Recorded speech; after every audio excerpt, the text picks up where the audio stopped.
귀한 찬양 감사합니다. 우리 함께 오늘 우리에게 주신 하나님의 말씀 보겠습니다. 사도행전 17장 16절에서 23절까지의 말씀입니다. 제가 가진 신약 성경 218페이지 한 절씩 교독하고 우리 23절은 함께 읽겠습니다. 제가 17장 16절 먼저 읽겠습니다.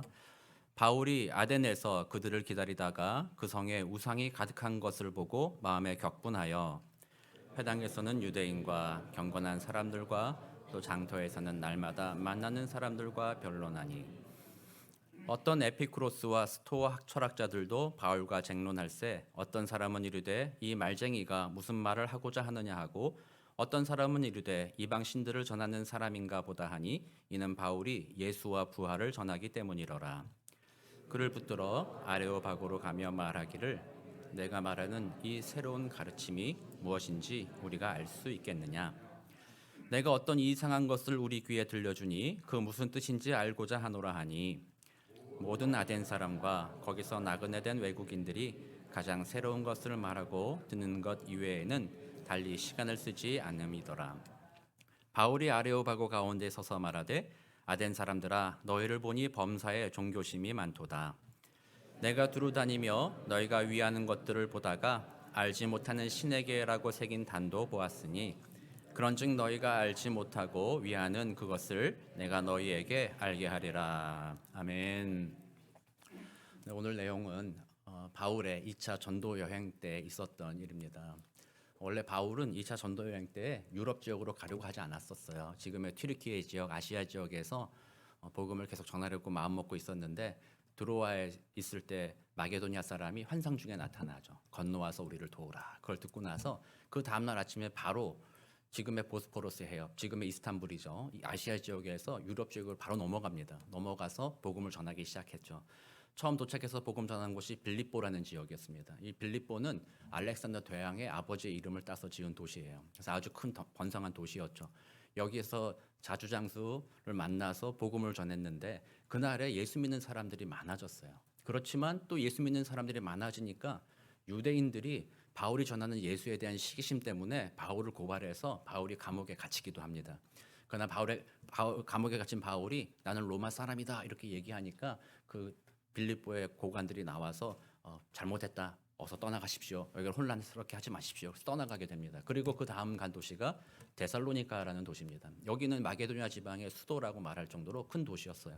여기에서도 그리스도의 복음을 전하니 헬라인들과 귀부인들이 예수를 믿기 시작했다라고 되어 있습니다. 그러니까 유대인들이 보니까 자기들도 헬라인과 친하고 싶고 귀부인과 친하면 그들의 남편의 권력을 힘입을 수 있었잖아요.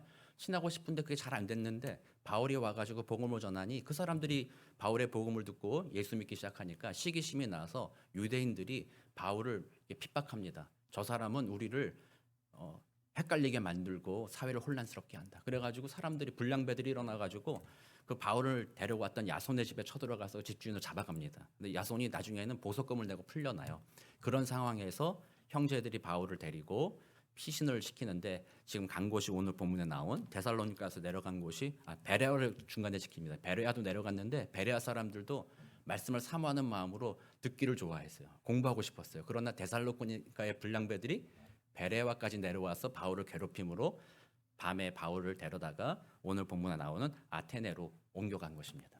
그래서 실라와 디모데는 베레아에 남겨두고 지금 이 북쪽 지방 마게도니아 지방의 일들을 잘 정리하고 나중에 우리 아테네에서 만나자 이러고 얘기를 해두고 그들을 남겨둔 상태에서 바울이 지금의 여기 아덴이라고 되어 있는 것 지금의 어느 도시예요?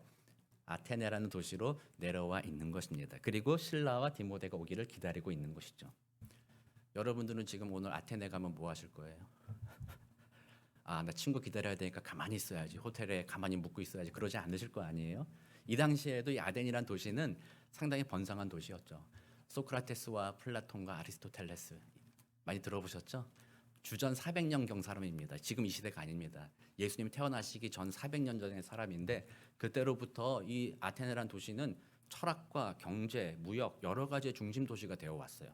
그래서 그들이 남겨둔 유물만 해도 오늘날 우리가 봐도 참 놀랍잖아요. 이미 그게 거기에 세워져 있었던 곳이에요. 파르테논 신전만 해도 지금 오늘날 세계 유네스코 세계문화유산 첫 번째가 뭐예요? 파르테논 신전 아니에요. 아테네에 있는.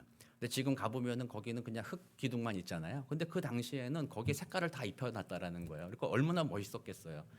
오늘날에 우리가 멋있는 건물도 많이 있고 하니까 혹시 뭐 비교하니까 그냥 폐허네 뭐 이럴 수도 있겠지만 그 당시로 치면 아주 훌륭한 건물이었던 거죠. 그러니까 바울이 아테네에 머물면서 얼마나 훌륭한가. 이 사람들이 옛날부터 참 지혜롭다고 얘기했는데 한번 돌아보자 이런 마음으로 아테네를 아마 좀 구경을 하고 다녀봤던 것 같아요. 다녀보니까 가장 많이 있었던 게 뭐예요? 신전과 같은 것들이 가장 많이 있었던 거죠. 파르테논 신전은 아테나라고 해서 이 지혜와 전쟁의 신, 그리스 헬라에 나온 신인데 아테네 도시의 신이에요. 그래서 아테네라는 이름이 그 신의 이름을 따서 아테네라는 이름을 가지고 있죠. 그것뿐만 아니라 여러 신들을 섬겼어요. 주변에 여러 신전들이 있었어요. 왜냐하면 그 신들을 섬겨야지만 그 신들이 화가 안 나고 마음이 누그러져서 우리들한테 재앙을 베풀지 않는다. 그렇기 때문에 그런 신들을 섬긴 거예요. 근데 오늘 본문에 보면 이런 문구가 있다고 하죠. 이름을 알 수 없는 신에게라는 것도 써 있다고 했잖아요. 아테네 사람들이 생각해 보니까 그리스 사람들에게 신은 여러 명 있잖아요.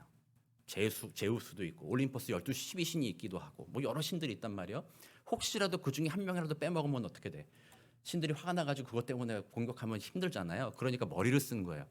우리가 알지 못하지만 혹시라도 이름을 알 수 없는 신이여 우리는 당신도 섬기겠습니다. 그러니까 괜히 꼬장 부리지 마십시오.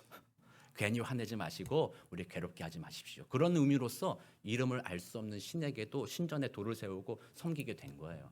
그래서 사람으로 보면은 얼마나 지혜로운 일입니까? 빠져나갈 수가 없는 거죠. 신이 분노해서 화를 내면 야 너희들이 나를 섬기지 않으므로 내가 화났다 이러면 이름을 알 수 없는 신에게 내가 하지 않았습니까? 이게 당신입니다. 이러면 되잖아요. 그러니까 이 헬라 사람들이 아테네 사람들이 지혜롭게 자신의 삶을 생각해 본 거예요. 신과의 관계 속에서. 그러나 바울이 봤더니 이 사람들이 불쌍한 겁니다. 이 사람들 지혜가 있다 하고 정말 철학이 발달하고 상당히 발전한 사람들인데 가만히 보니까 하나님을 알지 못했던 거죠. 죄로 말미암아 하나님으로부터 멀어져 있었고 예수 그리스도로 말미암아 하나님 앞에 우리가 화해하게 되었다. 화목하게 되었다는 사실을 알지 못합니다. 그러나 여전히 그 마음에는 하나님이 처음 인간을 만드셨던 것처럼 하나님을 향한 갈망이 그 마음에 숨겨져 있었던 거예요. 자신의 지혜와 이성으로서 그 마음을 채워보려고 자기들이 이게 신이다라는 것을 만들어낸 거죠. 거짓말이고 가짜인 신들을 그들이 만들어내서 마음에 있는 하나님을 향한 공허함을 그들이 달래고 있었던 거예요. 그러니까 이런 걸 보니까 바울의 마음에는 불쌍한 마음도 들었을 것입니다. 또 한편으로는 그게 진짜라고 주장하니까 지도자들과 이 아테네 사람들이 그게 실제 진짜 있다라고 이것이 정말 하나님이다 신이다라고 얘기하니까 거기에 대해서 바울이 화가 나기 시작한 겁니다. 아닌데 우리 하나님은 어떤 하나님이에요? 질투하시는 하나님이라고 얘기되어 있어요. 하나님은 자신이 받으셔야 할 영광을 다른 사람과 나누지 않는다고 했어요. 인간은 그 하나님의 영광을 자기가 갖고 싶기 때문에 죄를 범한 것이고 하나님으로부터 멀어졌다고 했어요. 멀어진 인간이 하나님께 올려드려야 될 영광을 알지 못한 채 우상들에게 섬기고 있는 것을 볼 때 하나님은 그 모든 것을 질투의 눈으로 바라보신다는 거예요. 바울에게도 그것이 그러므로 격분하다, 화가 나다, 성나는 모습으로 그것을 보게 되었다라는 것이 오늘의 우리가 읽은 16절의 내용입니다. 근데 성냈다, 격분했다. 어떻게 바울이 격분했다라는 것에 대해서 여러분들은 어떻게 생각하세요? 괜찮아요? 격분해도? 고린도전서 13장은 우리가 사랑의 장이라고 얘기하잖아요. 고린도전서 13장 5절에 보면은 이렇게 써 있어요. 사랑은 무례히 행하지 아니하며 자기의 유익을 구하지 아니하며 성내지 아니하며 악한 것을 생각하지 아니하며 이렇게 할 때 성내지 아니하며였을 때 이 헬라어 단어가 바로 오늘 본문에서 나온 격분하다라는 단어와 같은 말이에요. 격분하고 성낸다 이게 같은 말이라는 거죠. 그럼 고린도전서에서는 바울이 사랑 안에서 사랑하는 사람이라면 성내지 말아라 얘기해놓고서 지금 자기는 격분했다라고 얘기하는데 이게 말이 맞는 것이냐? 우리 따져볼 수가 있는 것이죠. 이렇게 볼 때 격분하다, 성을 내다 이것 자체가 나쁜 것은 아니라는 거예요. 예수님께서도 이 땅에 계실 때 성전에 가셨잖아요. 성전에 들어가셨을 때 성전 앞마당 이방인들 거기에서 무슨 일이 있었어요? 가축을 사고 팔았죠. 거기에 비둘기를 팔고 양들을 팔기도 했고 또 성전의 세금을 반드시 유대인 동전으로만 내야 되니까 헬라와 로마 주화를 가지고 온 사람들은 거기서 돈을 바꿔 써야 했어요. 바꿀 때 바꿔주는 사람들이 거기에 수수료를 좀 붙여가지고 돈을 벌기도 하고 막 이런 모습이 있을 때 예수님이 거기 가서 어떻게 하셨어요? 다 뒤집어 엎으셨잖아요. 예수님이 거기를 뒤집어 엎으셨을 때 어떻게 하셨겠어요? 온유한 얼굴을 하면서 웃으면서 야, 야 이러면 안 되지. 이렇게 하면은 사람들이 예수님 보고 뭐라고 그러겠어요? 사이코패스 아니야? 분명히 예수님이 그걸 뒤집어 엎으실 때는 분노하셨을 것이다. 격분하셨을 것이다. 성내는 표정으로 그렇게 하셨을 것이다라고 봐요. 그렇다면 성낸다, 분노한다 이거 자체가 아예 나쁜 것이냐라고 본다면 꼭 그렇지 않다라는 것이 성경에서 말하고 있는 거예요. 그럼 오늘 어떻게 그것을 이해해야 되느냐 본다면 사실은 고린도전서 13장 5절 제가 읽어드렸지만 이거를 따로따로 이해했기 때문에 성내는 것 자체가 나쁘다라고 이해한 거예요. 보면 자기의 유익을 구하지 아니하며 성내지 아니하며 이렇게 연결되어 있어요. 그러니까 자기의 유익을 구하지 아니하며가 따로 있고 성내는 것이 따로다. 그래서 너 유익 구하지도 말고 성도 내지 마라. 이렇게 이해하면은 문제가 생겨요. 그러나 이것을 붙여서 이해하는 거예요. 자기의 유익을 위하여 성내지 아니하며라는 거예요.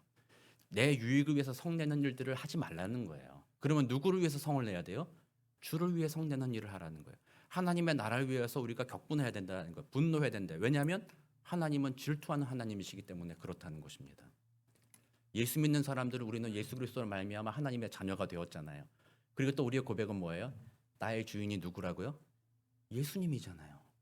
주님이잖아요. 주님이 세상에서 조롱당하고 주님이 세상에서 핍박당하는 것에 대해서 우리는 어떻게 생각해야 돼요? 격분해야 돼요. 화가 나야 되는 거예요. 우리 주님을 모독하다니, 우리 주님을 그렇게 이야기하다니, 우리 주님을 함부로 이야기하다니 거기에 대해서는 우리는 분노해야 되는 것이 맞다. 반대로 나에 대해서는 성내지 말아라는 거예요. 나의 유익을 위해서는. 바울을 보면요. 바울이 지금은 격분했잖아요. 근데 바울은 지금 오기 전부터 얼마나 많은 핍박을 당했어요. 자기가 잘못해서 당한 것도 아니잖아요. 지금 소아시아 지역에서도 복음 전하다가 돌로 맞았어요. 그것도 거의 죽은 줄 알고 사람들이 버려두고 간 바울을 보니까 숨이 붙어 있어가지고 형제들이 데려다가 살려놓은 거예요. 그런 일을 당하기도 했죠. 지나다니면서 사람들에게 끌려다니기도 했죠. 이미 데살로니가 빌립보에서 괜히 고난을 당하기도 했잖아요. 이 모든 일을 당했을 때 바울이 어떻게 했어요? 그 구절 중에 바울이 한 번이라도 격분했다라는 말이 나오지 않아요. 자기 자신을 조롱하는 거. 오늘 본문에 보면 이 말쟁이가 무슨 말을 하냐 이렇게 얘기하잖아요. 이 말쟁이라는 말도 그를 조롱하는 말이었어요. 여기 있는 사람들이 어떤 사람들이라고 했어요? 에피크로스와 스토아 학파라고 얘기했잖아요. 에피크로스와 스토아는 소크라테스와 플라톤을 이어서 제논에 이어서 헬라 철학이 아주 중요한 철학 사상이에요. 그래서 이 사람들은 스스로 지혜 있다 생각한 거예요. 우리들은 깊이가 있다. 세상을 이해하는 깊이가 있다라고 생각했는데 바울이 와서 막 얘기하니까 너는 어디서 주서들은 이상한 얘기 들고 와가지고 네가 다 아는 것처럼 그냥 짜깁기 끼어서 얘기하는 거 아니냐 이런 식으로 이 말쟁이라는 거는 깊이가 없이 그냥 네가 말을 이렇게 아니 어떻게 해야 돼? 청산유수와 같이 스스스해서 우리가 헷갈리게 만드는 이 말쟁이 아니냐 이렇게 조롱하는 말이었다라는 거예요. 그러나 바울은 그런 모든 것에 대해서는 분노했다는 말이 나오지 않아요. 그를 치고 감옥에 가둘 모든 그 순간에도 자기를 나를 이렇게 돼? 로마 시민인 나 자신이 로마 시민이라고 드러내는 이유는 하나님의 복음을 전하기 위해서만 그렇게 했지 그것을 통해서 내가 누군 줄 알아? 이런 마음으로 자기의 유익을 위하여서 자기를 드러내기 위해서 격분하거나 성을 내지 않았다라는 거예요. 매를 맞거나 쫓겨나거나 이 모든 순간에 침묵했습니다. 우리 예수님께서 고난을 당하시면서도 입을 닫으셨던 것처럼 나 자신을 위해서는 나는 성내지 않는다. 이제는 나는 주의 것이기 때문에 나는 아무것도 아니다. 바울의 고백 중에 그런 고백 있잖아요. 나의 예전의 모든 것은 전부 다 배설물과 같이 여기노라. 내가 공부했던 모든 것, 내가 그동안 살아오면서 쌓았던 모든 것들은 다 배설물처럼 여기노라. 그 모든 것은 아무것도 아니다. 이제는 내 안에서 그리스도가 존귀케 되려 함이니 내 안엔 그리스도가 살아계신다. 나의 주인은 그리스도다. 내가 십자가에 못 박히고 또 세상에 대해서 그러하느라 말하면서 이 바울은 정말 나는 그리스도의 사람이다라는 것을 진실로 고백한 사람이었기 때문에 그를 조롱하던 그에게 매를 맞던 뭘 하던 자신의 유익 때문에 자신을 드러내기 위해서 분노하지 않았다라는 거예요. 그 모든 것을 주를 위하여 당하는 고난이라 생각하며 감내하며 지나갔다라는 거예요. 그러나 오늘 아테네에 왔을 때 세상의 사람들이 하나님을 모르고 우상을 숭배하고 있는 이 모습을 보면서 나의 주님, 나의 하나님을 저 사람들이 조롱하기도 하고 믿지도 아니하니 헛된 것으로 그 영광을 뺏어서 다른 것에다 갖다 주다 보니 거기에 대해서 격분하였다라고 되어 있는 것이죠. 그러므로 우리는 이렇게 생각합니다. 격분하고 분내해야 될 것은 무엇이에요? 하나님에 대해서요. 하나님에 대해서 왜곡하고 우상 숭배하는 하나님의 말씀을 왜곡하고 하나님께 순종하지 않는 죄된 세상에 대해서는 격분해야 된다. 그러나 나 자신에 대해서 사람들이 나의 자존심을 긋기도 하고 나의 유익 때문에 사람들이 나의 유익을 뺏어가려고 하기도 하고 그럴 때에는 우리는 격분하지 말아야 된다. 그게 사실은 성경에서 말하는 내용이라는 거예요. 그럼 우리들의 신앙의 삶을 돌아봅니다. 여러분들은 주 예수님 때문에 격분해 본 적이 있으신가요? 세상 사람들이 예수님 별거 아니야. 예수님이 뭐 대단한 사람인 줄 알아. 뭐 좀 대단하다면 4대 성인 중에 하나야. 이 정도 이야기하고.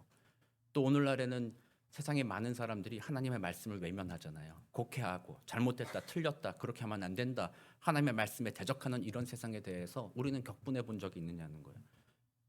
전혀 그렇지 않잖아요. 뭐라고 생각해요? 남의 일이지 그거는. 남의 일이지 내 일 아니다 생각하잖아요. 나의 주인의 일임에도 불구하고 주인? 내가 천국 갈 때는 주인이지만 평생 내가 주인이야. 이제 남의 일이야. 이렇게 생각하잖아요. 주님의 복음이 선포되는 일들과 주의 말씀이 선포되는 모든 일들에 대해서 세상 사람들이 공격하고 그것을 우습게 여기고 우상을 숭배하고는 이 세대를 바라보면서도 우리는 절대로 격분하지 않습니다. 그냥 그런 거지 이렇게 살아가죠. 그러나 반대로 또 어떻게 해요? 우리들의 마음에 조금이라도 나의 자존심을 긁는 말을 한다. 그러면 어떻게 돼요? 한번 너 죽고 나 죽자. 어떤 분은 그런 얘기해요. 나의 자존심을 건드렸으면 나의 전 인생을 걸고 내가 너를 한번 엎어뜨려 주겠다. 뭐 이런 마음을 가지신 분들도 있어요. 교회에서도 마찬가지 아니겠어요? 예수 믿는다 하고 여러분들도 여러분들의 주인이 누구예요? 주 예수님이라고 말하는데 이 세상에 얼마나 주 예수님을 조롱하고 있어요. 직접적으로 조롱하지 않아도요. 지금 저 전쟁의 소식을 한번 보세요. 이 세상이 돌아가는 형편을 한번 보세요.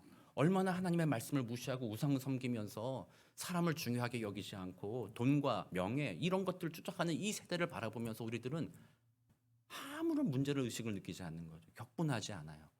다만 내게 누가 한마디 한다면, 내게 유익되는 것을 누가 괴롭게 하기만 한다면 온 힘을 다해서 맞서 싸우겠다. 이런 마음 가지고 있잖아요. 교회에서도 마찬가지잖아요. 교회 성도들이 함께 모여 있을 때 갈등이 없을 수는 없습니다만 그 갈등의 원인이 뭔지 살펴봐야 되는 거예요. 대부분은 주 예수 때문에 싸우는 분들은 별로 없는 것 같아. 교회에서 나 주 예수 때문에 싸웁니다 이런 거. 식당 봉사하다가도 주 예수 때문에 내가 당신하고 이렇게 하면 안 돼요. 이렇게 얘기한 사람은 아무도 없어요. 주 예수 때문에는 그건 뭔 얘기야. 다른 사람 얘기야. 그런 거 필요 없고 내 자존심, 내가 생각해온 경험, 내가 생각하는 옳다고 여기는 것 이런 것들에 대해서 조금이라도 한마디가 그 마음에 걸리면 그때부터는 완전 전투 모드가 되는 거예요. 한번 붙어보자. 감히 나를 이렇게 생각해? 거기에 대해서 격분하기 시작하는 거죠. 세상 사람들은 그것이 당연합니다. 하나님을 모르는 사람들은요. 하나님을 위해서 격분하는 일이 없어요. 자기 자신만을 위해서 격분합니다. 그러니까 이 세상 사람들은요. 혹시라도 여러분들이 자존심 긁는 얘기 한마디 하면요. 끝장납니다. 정말 큰일 납니다. 그 사람들을 공격한다 그러면은 정말 전투하게 되는 거죠. 그게 세상이라는 거예요. 그런데 예수 믿는 우리들조차 그렇다고 한다면 세상엔 소망이 없는 거예요. 하나님도 없는 거 아니냐 그렇게 보여주는 거예요. 그래서 사람들이 교회를 보며 실망하는 이유가 바로 그런 것이다라는 것이죠. 그러면 우리는 다시 한번 돌아봅니다. 우리 교회 저는 이런 훈련했으면 좋겠어요. 첫 번째 갈등이 없을 수 없다고 했잖아요. 우리는 죄로 물들어 있고 완벽하게 성화되지 않았어요. 지금 우리 교회 올해 표가 그 얘기까지 잘할지란데 벌써 상반기 다 지났어요. 올해 1월 달보다 난 좀 자랐다 하시는 분 손 들어보세요. 몸무게는 좀 자랐습니다만 나의 영혼은 더 자랐는가? 올해 그렇다면 올해 말에 과연 그렇게 될까? 안 될 수 있잖아요. 저거는 계속 우리가 하나님 나라에 갈 때까지 이루어 가야 될 목표이기도 해요. 그러나 오늘 우리는 돌이키는 거예요. 생각해 보는 거예요. 어떻게 하는 것이 격분한다, 성내는 일을 어떻게 하나님의 뜻에 따라 할 수 있는 것인가 생각해 보는 거예요. 첫 번째는요, 여러분들이 갈등이 부딪혔을 때 한 발 빠지고 깊이 생각해 봐야 돼요. 그거는 세상 사람들, 인간적인 수준에서도 그렇게 해야 돼요. 우리들은 감정의 동물이기 때문에 한마디에서 감정 상하잖아요. 그러면 더 이상 진실은 필요 없어. 내 감정이 중요해. 그래서 내 감정을 해소하기 위해서는 쟤도 고통받아야 돼. 그러니까 그래가지고 감정적으로 막 얘기해요. 상대방도 감정적으로 받아요. 그러니까 서로 대화가 안 돼. 합리적인 대화를 할 수가 없어요. 서로 그냥 네가 잘못했다 말할 때까지 나는 계속 할 거야. 그 내 감정이 풀릴 때까지 계속 할 거야. 이렇게 해서 갈등이 하다가 해결이 안 되는 것이지만 세상에서도 말하기를 그런 갈등 상황에서는요. 감정을 잠깐 다듬고요. 왜 이 갈등이 생겼는지를 생각해 봐야 돼요. 여러분이 훈련해야 될 거예요. 집에서도 남편과 아내, 저도 그렇고요. 여러분들도 그렇고 남편과 아내 또는 부모와 자녀 또는 지체들 가운데 갈등이 생겼다라고 한다면 그 당시에 바로 부딪히는 것보다 한 발자국 빠져봐야 돼요. 생각해 봐야 돼요. 그리고 이게 무엇 때문에 내가 분노하게 됐는가? 아니면 저 상대는 무엇 때문에 분노하게 됐는가? 이런 걸 생각해 보는 거예요. 생각해 보면은 원인이 나에게 있을 경우가 거의 대부분이에요. 그래서 깊이 생각하면 그 갈등이 해결이 될 수도 있어요. 그러나 문제는 뭐냐면요. 그런 방식의 갈등 해결은 세상 사람들도 한다라는 거예요. 그래서 그런 사람들은 자신을 생각해보고 잘못이 없다 그러면 또 다가가서 나는 잘못한 건 없는데 네가 뭐 이렇게 했는데 이런 식으로 또 부딪힐 수밖에 없어요. 세상은 그렇게 가는 거예요. 그러나 우리들은요. 살펴보고 내가 잘못한 것이 있는지 생각해보고 혹시 내가 잘못한 것이 없다 할지라도 주 예수를 위하여 그 고난을 받고 참아줄 수 있는 사람들이 그리스도인들이다라는 거예요.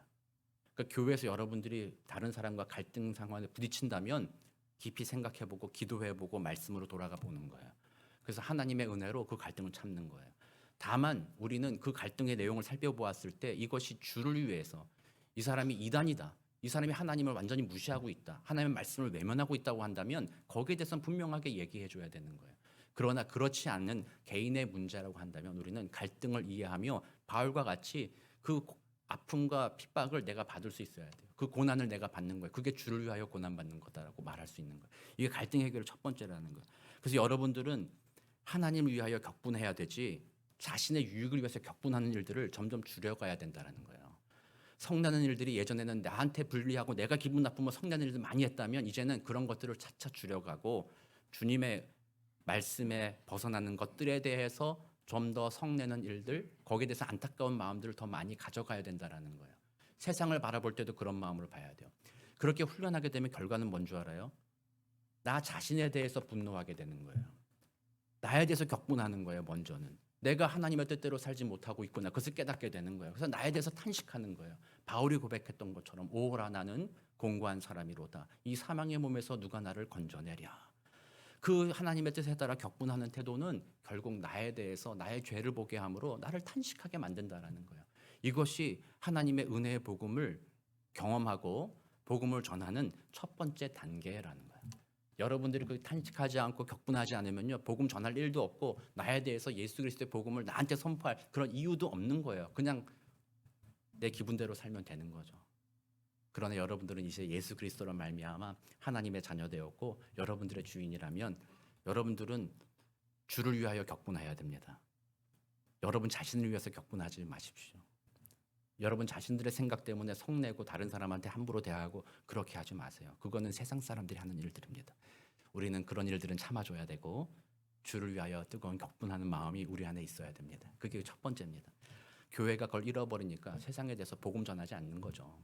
세상에 대해서 문제없다 하는 거죠. 타협하는 거죠. 그건 남의 일이 되는 거죠. 그러니까 복음 전하지 않으니 교회가 자기들끼리만 모이는데 이 안에서도 주를 위해 격분하지 않고 자기를 위해 격분하니 교회 안에서도 서로 싸움만 나고 서로 미워하게 되고 다투게 되는 그런 모습을 보여주게 되는 거죠. 그러므로 우리는 먼저는 주님 앞에 기도합니다. 하나님, 내가 주를 위해 격분하게 하옵소서.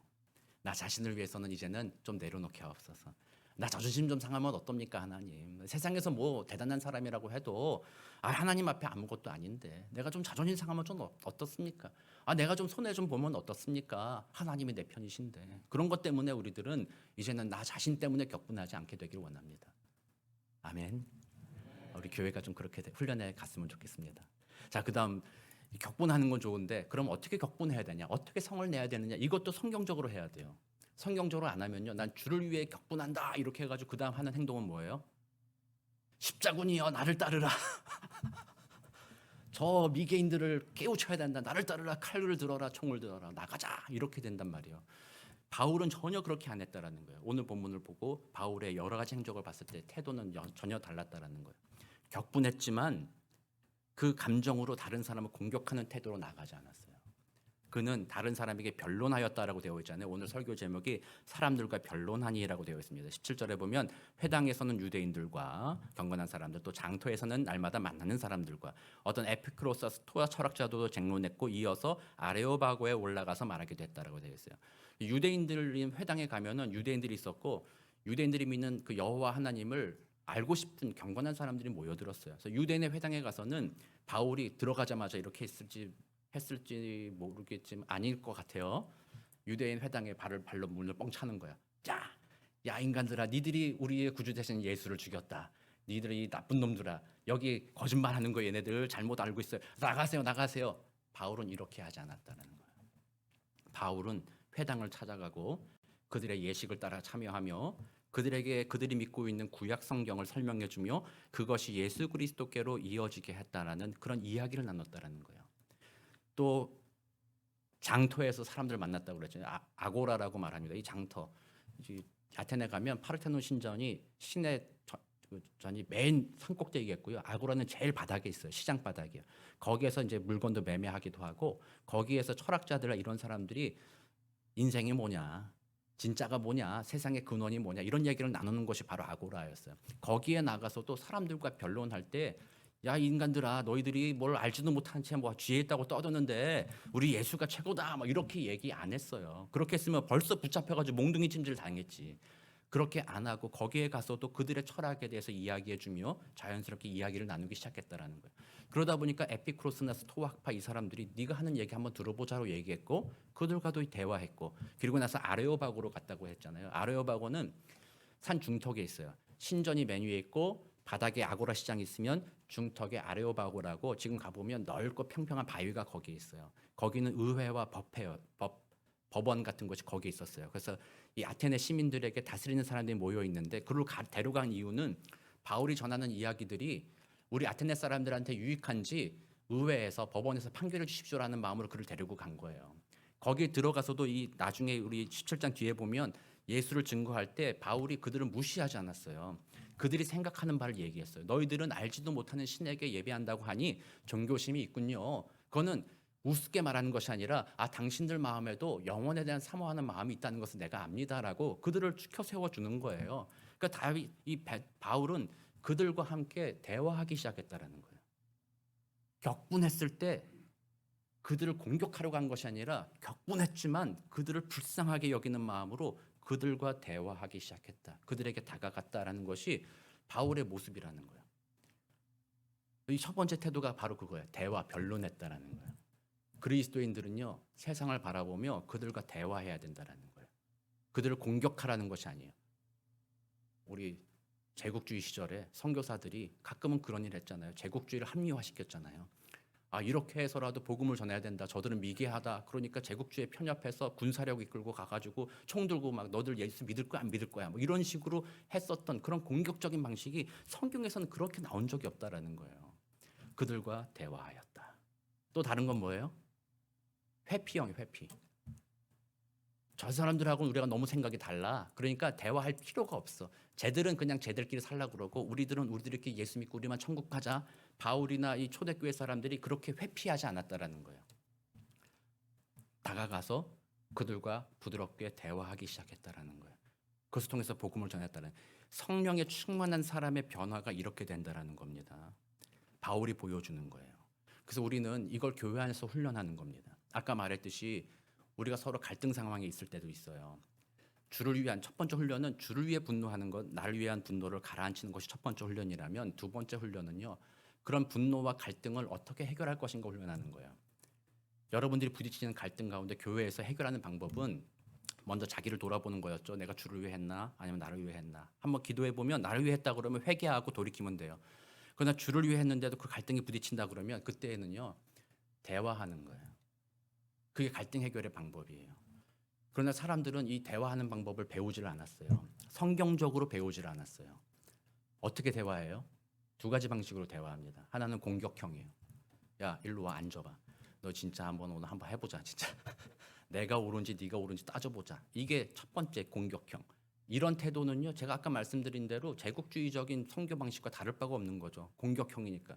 그 공격형은요, 이미 말을 들을 생각을 안 하고 있는 거예요. 나는 안 듣는다. 무조건 너는 내 말 들어야 된다. 이런 식으로 대화하는 거예요. 이건 성경에서 지지하지 않는 첫 번째 방법. 두 번째 방법은요. 회피형이에요. 대화를 안 해. 갈등이 되고 부딪힐 것 같으면 어떻게 해요? 아예 그냥 나 상관없어. 대화 안 할 거야. 회피하는 거예요. 그거는 중세 수도원주의예요. 나만 천국 갈 거야 이렇게 생각하는 거예요. 그것도 복음적이지 않고 말씀적이지 않다라는 거예요. 가끔은 여러분들 이 두 가지 중에 하나 할 거예요. 그렇지 않으세요? 저도 그러니까 좀 회피형인 성격인 분들은 어떻게 하시는 줄 알아세요? 2부 예배 나오시던 분이 갑자기 1부 예배 나와. 1부 예배 나오시는 분이 갑자기 2부 예배 나와요. 저 사람 만나기 싫다. 그래서 이 공격형이든 회피형이든 이렇게 되면요. 갈등은 해결이 안 되는 거예요. 대화가 안 되는 거죠. 그러므로 복음 전파, 함께 성장 이런 것들은 있을 수가 없어요. 그렇게 지내다 보면 결국에는 어떻게 해야 돼요? 마음이 안 맞아서 깨어지고 나눠질 수밖에 없는 거예요. 그러나 바울이 보여줬던 것처럼 나와 생각이 다르고 심지어는 주 예수로 인하여 그들이 다 우상을 숭배하며 격분하였음에도 불구하고 바울은 다가가서 대화하기 시작한 거예요. 첫 번째 우리가 할 행동은 바로 그런 거예요. 복음적이고 말씀적인 갈등 해결 방법은 대화라는 거예요. 그래서 여러분도 어려운 사람이 있잖아요. 지체들 중에 성도님 중에 어려운 사람이 있을 수도 있어요. 그러나 그런 사람들에게 찾아가서 대화하도록 해야 돼요. 그게 성경적이에요. 그러니까 힘들잖아요. 내 내면으로는 그게 안 되잖아요. 여러분들은 어떤 분들은 공격형이기 때문에 부드럽게 말하고 싶은데 막상 만나면 부드럽게 말이 안 나와. 네가 인간이 그럴 수가 있냐? 내가 참 좋게 말하고 싶었어. 그렇지만 좋게 말이 안 나오는 걸 어떻게 하냐? 이렇게 되고 어떤 사람은 그냥 안 만나고 싶어지고 그거는 얼마나 자연스러운 일이에요. 죄된 인간의 가장 자연스러운 모습이 바로 그렇게 갈등 해결하는 방식이라는 거예요. 그러나 예수 그리스도를 만난 사람은요. 그렇게 해결 안 한다는 거예요. 바울도 얼마나 다혈질이었던 사람이었어요. 예수 믿기 전에는요. 이 사람도요.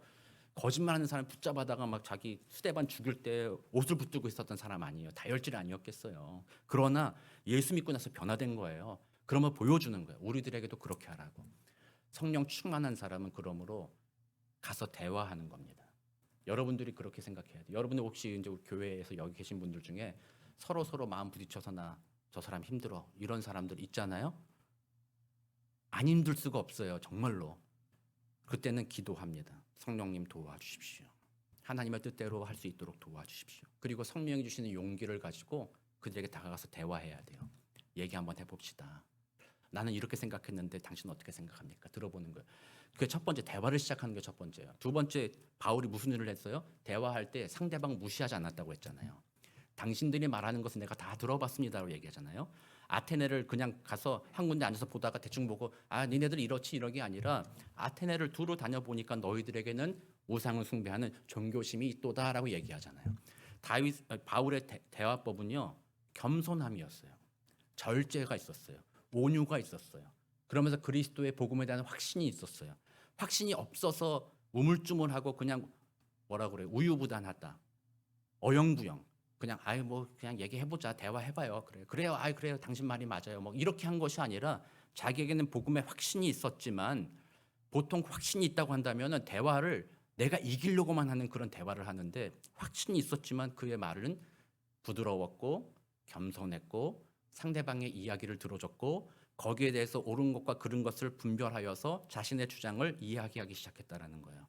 그렇기 때문에 지금 회당에서든 장터에서든 에피크로스든 스토아든 또는 아레오바고에서든 사람들이 바울의 이야기를 들어줬다라는 거예요. 그리고 나서 그 결과가 뭐예요? 그 중에 어떤 사람들은 예수 믿기 시작했다라는 거예요. 하나님이 그들의 마음을 여심으로 바울의 복음을 듣기 시작했다라는 거예요. 바울이 아주 공격적으로 확실하게 뭘 설명해서가 돼서가 아닙니다. 바울이 대화를 하는 태도 자체도 자신이 갈라디아에서 말했던 성령의 9가지 열매와 같이 사랑과 희락과 화평과 온유와 자비와 양성과 절제 이 모든 것으로 부드럽게 그들에게 확신한 복음을 전했을 때 그들이 그 말을 들었고 하나님의 은혜로 변화되었다라는 거예요. 그러니까 우리 교회가 그렇게 훈련하는 겁니다. 교회는 그렇게 훈련해야 돼요. 여러분들이 교회에서 갈등 해결하는 방법들을 훈련해 가야 되는 거예요. 먼저 대화한다.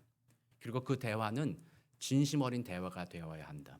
상대방을 배려하는 대화, 상대방의 이야기를 들어줄 수 있는 대화가 되어야 한다. 그리고 그 대화 가운데 하나님의 말씀으로 확신을 가지고 서로 권면해야 된다. 그렇게 교회는 그런 훈련을 해나가는 곳입니다. 그래서 교회가 그렇게 대화하기 시작할 때는요, 갈등이 하나님의 은혜로 사라지기 시작해요. 하나됨을 이루어가기 시작해요. 그게 교회에서 일어나는 일들이에요. 그런 훈련이 교회에서 이루어졌을 때 저 세상 우리의 삶의 방식이 몇 개 다른 것 때문에 갈등하는 거, 그것보다 저 세상 하나님을 모르기 때문에 갈등하는 것이 얼마나 고치기 힘들고 대단한 갈등이에요. 이 안에서 우리 안에서 갈등의 해결을 대화로서 하며 온유와 절제로서 성령 안에서 하나님을 더욱 이루어서 그런 훈련을 했을 때 저 세상에 대해서 우리는 진정한 예수 그리스도를 전하기 위해 사랑으로 다가가며 정말 하나님의 말씀, 하나님과 그들 사이를 화목케 하는 직분을 감당할 수 있게 되는 거예요. 그래서 우리는 교회는 우리 아까 장로님께서 기도해 주셔서 감사한데 우리 교회가 그렇게 세상에 영향력을 끼치는 교회, 복음을 전하는 교회, 세상을 변화시킬 수 있는 그런 교회가 되기를 정말로 원합니다. 그 방식은 여러분들이 세상에 나가서 전도지 막 나눠주면서 예수 천당 불신지역 막 이렇게 해가지고 막 함으로써 예수 믿는 것이 아니에요. 세상과 대화하는 겁니다. 세상 안에 나가서 온유와 절제함으로 우리들의 복음의 확신을 가지고 그들을 섬기고 위로하고 그랬을 때 하나님이 그들의 마음을 만짐으로써 복음이 전해지는 거예요. 이 일을 하기 위해 교회가 모였고 그 일을 위해서 교회는 훈련하는 겁니다. 그래서 여러분들이 앞으로 우리 교회 안에 갈등이 없는 교회가 없습니다. 제가 여러 번 말씀드렸고 요즘에 말씀 안 드렸는데 좋은 교회는 어떤 게 좋은 교회예요? 갈등이 없는 교회가 좋은 교회 아니라고 했잖아요. 갈등이 없는 교회는 좋은 교회가 아니에요. 갈등을 어떻게 다루는가에 문제가 있어요. 갈등을 이렇게 말씀으로 복음으로서 다루는 교회는 좋은 교회이고 갈등을 말씀과 상관없이 말씀은 집어쳐요. 내 기분 상했어. 나 자존심 상했어. 내 생각대로 왜 안 해? 화나. 이런 식으로 갈등을 해결하는 교회는 나쁜 교회라는 거예요. 교회다운 교회가 아니라는 거예요. 진정한 교회는 그런 상황에 나의 유익을 내려놓고 하나님의 유익을 구하며 그 가운데 다른 사람을 찾아가서 이야기하기를 기뻐하고 겸손한 마음으로 그 사람의 이야기를 들어주고 또 그렇다고 내 이야기를 비굴하게 모든 것은 내 얘기 하지 마 이게 아니라 내 얘기를 겸손한 가운데 그에게 이야기하고 그런 훈련들을 통해서 교회가 하나됨을 이루어가는 교회, 그렇게 갈등을 다루는 교회, 그것이 건강한 교회예요. 그런 교회에서 훈련받은 사람들이 세상에 대해서 그런 방식으로 그리스도의 복음을 전하며 세상을 변화시키게 된다는 거예요. 바울의 1차, 2차 전도 여행 전부를 살펴보세요. 예수 믿은 사람들, 복음을 전하는 사람들의 삶을 살펴보세요. 대부분이 그런 방식으로 복음을 전했습니다. 갈등을 대하는 방식과 갈등 가운데 대화하는 것과 대화하는 모든 방식이 말씀 중심이었고 복음 중심적이었다는 거예요. 나는 아무것도 아닙니다. 그런 마음으로 하나님이 역사해 주옵소서. 그렇기 때문에 겸손하고 온유할 수 있었다는 거예요.